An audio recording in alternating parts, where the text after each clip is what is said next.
बेखौ आं गोसो गोरबोनिफ्राय दुखु फोरमायनाय।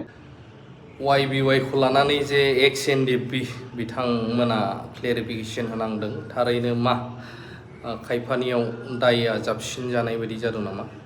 मा जामारदों, मानि थाखाय बिथांमोननि मोनसे क्लेरिफिकेसन नोंथांमोना नायग्रोजोबनानैसो कमेन्टखौ होनो हागोन। थांनाय YBY नि याव हाबनायखौ लानानै बारग' NDP-फोरा बेयाव लोब्बा दं होननानै ससियेल मिडियायाव सम सम गोसारगासिनो दं।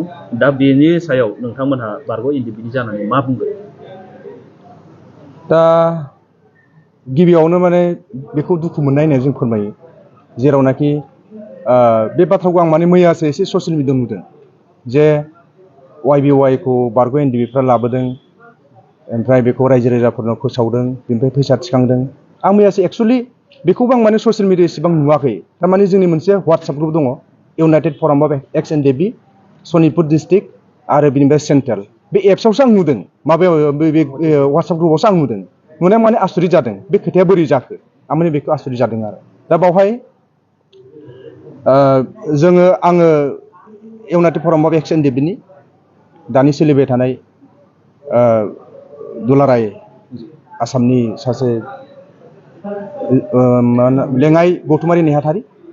दा आं लेङाइ गौथुमारि जानानै आं बेखौनो रायजो राजाफोरनि सिगाङाव बुंनो सानदों जे बे YBY होननाय मोनसे एप्स, जेरावनाखि ट्रेडिं एप्स, बे एप्सखौ खुनु जोंनि NDP-आ लाबोआखै आरो बिनि सायाव जोंहा जेबो नलेजबो गैया आरो बिनि सायाव जोंहा नायफिननोबो जोंहा सोलाबा आरो जों बेफोरनि सायाव जेबो जों खोमाबो सुवा, जों मेगनबो होआ। दा बावहाय बै जेरावनाखि माने गहपुरनि मा नाममोन बियो? अनिराम बसुमतारी। दा बेखौ लानानैनो माने मेजर खालामदों जे बिथाङा सासे NDP-नि लिडार, मा बेबायदि खोथाखौ बुंदों। खिन्थु एक्सुवेलि जों जेसेबांखिनि NDP-आव थाबोदों, खिन्थु जों बेखौ लिडार आरो केडार होननानै जों सिनायबोफेराखै आरो जों मिथिया।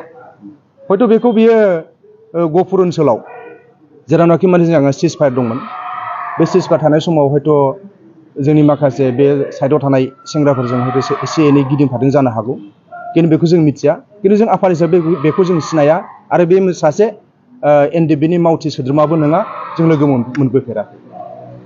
दा ओंखायनो जोंनिफ्राय बेखौनो गुरै खावलायनो सानदों, जाहाथे रायजो राजाफ्रा बेखौ माबा मोनसे गोरोन्थि बा बिसोर माबा मोनसे खालामफैदों बे खोथाखौ साननो नाङा।